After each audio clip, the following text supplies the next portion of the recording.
Hello everyone, welcome to my channel. आज हम बात करने वाले हैं व्यय वर्गीकरण की। ठीक है।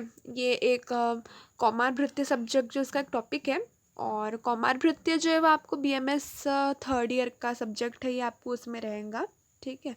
तो उसमें हम आज देखने वाले हैं व्यय वर्गीकरण की। ठीक है। तो classification of ages, okay, age. तो उसका क्लासिफिकेशन देखेंगे अकॉर्डिंग टू आयुर्वेदा।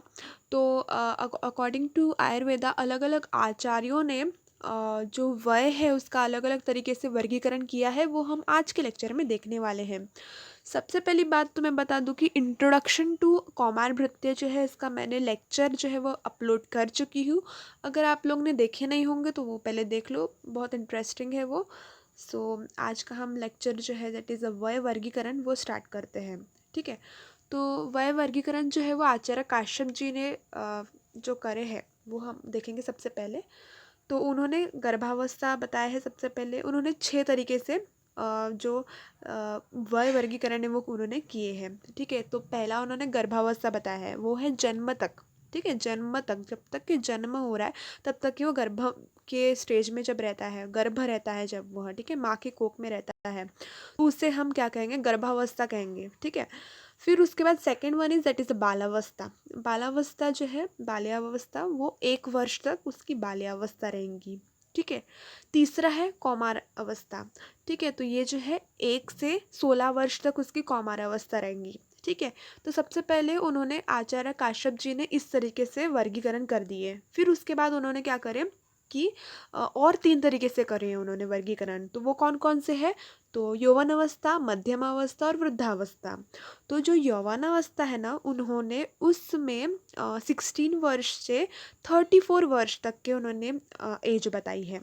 फिर उसके बाद मध्यम अवस्था में 34 से 70 वर्ष तक उन्होंने बताया है। और वृद्धावस्था जो है उसमें 70 से मृत्यु तक उन्होंने क्या बताया, एज बताया है। तो इस तरीके से उन्होंने वय जो है इसको वर्गीकरण किए हैं। किन्होंने? तो काश्यप जी ने। ठीक है। और कौमार भृत्य में काश्यप जी, जो आचार्य काश्यप जी, उनका बहुत ज़्यादा इंपॉर्टेंस है। ठीक है। ओके। अब हम देखेंगे आचार्य सुश्रुत के अनुसार। ठीक है। तो आचार्य सुश्रुत जी ने किस तरीके से वय का वर्गीकरण किए हैं वो हम देखते हैं।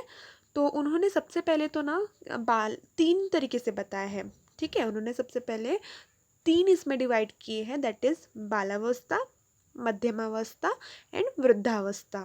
ठीक है। फिर उन्होंने बालावस्था में ही 3 और सब टाइप्स उसके करे हैं। तो बालावस्था में सबसे पहला जो है वो शीरप है, मतलब कि जो कि दूध पीते हैं बच्चे। ठीक है। वो एक एक ईयर तक, ठीक है, 1 ईयर माँ का दूध। ठीक है। तो वो 1 ईयर शीरान्नाद, मतलब कि माँ का दूध प्लस वो थोड़ा अन्न भी ले रहे हैं साथ में, है ना, तो वो हो जाएंगे शीरान्नाद। तो 1 से 2 ईयर तक के वो रहते हैं। और अन्नाद मतलब कि जो अन्न खा रहे हैं, ठीक है, माँ का दूध नहीं पी रहे, तो वो हो जाएंगे अन्नाद में आ जाएंगे वो। तो 2 से 16 ईयर तक, ठीक है, 2 से 16 ईयर तक के बच्चे जो है वह बालावस्था में, अन्नाद, बालावस्था के अन्नाद अवस्था में आ जाते हैं। फिर उसके बाद है मध्यम अवस्था। मध्यम अवस्था में उन्होंने 4 सब टाइप्स किए हैं। फर्स्ट वन इज वृद्धि अवस्था, उसमें 16 ईयर से 20 ईयर्स तक के आते हैं। फिर second one is that is यौवन अवस्था, उसमें 20 ईयर्स से 30 ईयर्स तक के आते हैं। फिर संपूर्णता, संपूर्णता में 30 ईयर से 40 ईयर्स तक के आते हैं। और हानि जो है उसमें 40 से 70 ईयर्स तक के जो है वह आते हैं। ठीक है। फिर उसके बाद थर्ड उन्होंने बताया है, थर्ड टाइप इज वृद्धावस्था। वृद्धावस्था में उन्होंने बताया कि 30 वर्ष से जो मृत्यु पर्यंत तक के जो है वो वृद्धावस्था में आते हैं।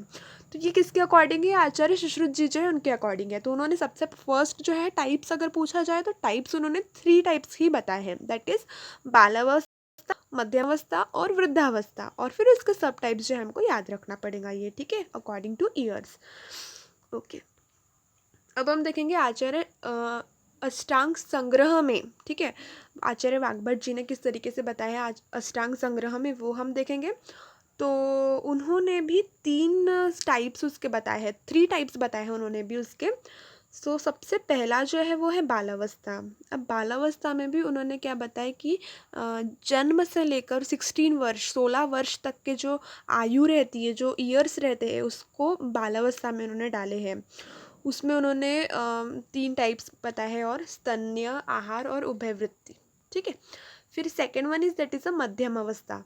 सेकेंड वन क्या है, मध्यम अवस्था है, उसमें 16 वर्ष से 60 वर्ष तक, ठीक है, 16 से 60 वर्ष तक के जो भी आते हैं वो मध्यम अवस्था में आते हैं अकॉर्डिंग टू दैट इज अष्टांग संग्रह। Okay. And third one is वृद्धावस्था, तो इसमें 60 से मृत्यु तक के आते हैं वृद्धावस्था में। ठीक है। अब हम देखेंगे कि अष्टांग हृदय में आचार्य वाग्भट जी ने किस तरीके से वर्गीकरण किए हैं, है ना। तो उन्होंने बालावस्था, मध्यम अवस्था और वृद्धावस्था इस तरीके से 3 टाइप्स बताए हैं। ठीक है। तो बाल्यावस्था में उन्होंने जन्म से 16 वर्ष तक बताया है, उसमें शीरवृत्ति, अन्न और उभयवृत्ति, ऐसे 3 सब टाइप्स किए हैं। ओके।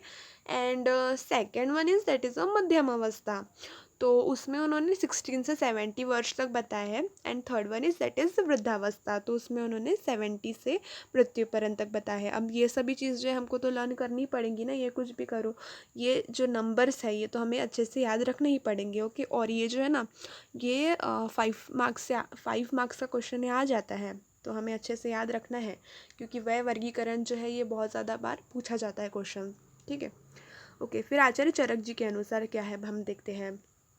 तो आचार्य चरक जी ने 3 टाइप्स उसके बताए हैं। सबसे फर्स्ट है बाल अवस्था, मध्य अवस्था एंड थर्ड वन इज जीर्णावस्था। ठीक है। तो 3 टाइप्स बताया उन्होंने, बालावस्था, मध्यम अवस्था एंड जीर्णावस्था। तो बालावस्था में उन्होंने ना दोष के अकॉर्डिंग जो है वो आचार्य चरक जी ने बताया है ना, मतलब कि दोष के साथ उन्होंने रिलेशन बताया है अकॉर्डिंग टू एज। ओके। तो जैसे कि बालावस्था रहता है तो उन्होंने बोले कि कफ जो है वो बढ़ता है उस वक्त, है ना, और अपरिपक्व धातु रहते हैं, मतलब कि परिपक्व नहीं होते। ओके। फिर सेकंड जो दैट इज़ मध्यम अवस्था में उन्होंने बोले कि पित्त बढ़ता है ना, और वो 60 वर्ष तक रहता है। और फिर जीर्ण अवस्था में वात बढ़ता है, तो वो 100 वर्ष तक रहता है। तो ये सभी चीज़ जो है ये आचार्य चरक जी ने बताया है ना। तो ये सभी चीज़ हमें अच्छे से याद रखना है। तो हमने क्या देखे, हमने देखे क्लासिफिकेशन ऑफ एज। ठीक है। तो वह वर्गीकरण देखे, और हमने हर एक आचार्य जो है उनके अकॉर्डिंग देखे, बहुत अच्छे से इसको देखे हैं। अगर आपको अच्छा लगता है वीडियो तो प्लीज़ लाइक करना, सब्सक्राइब करना एंड शेयर करना। Thank you so much. Bye bye.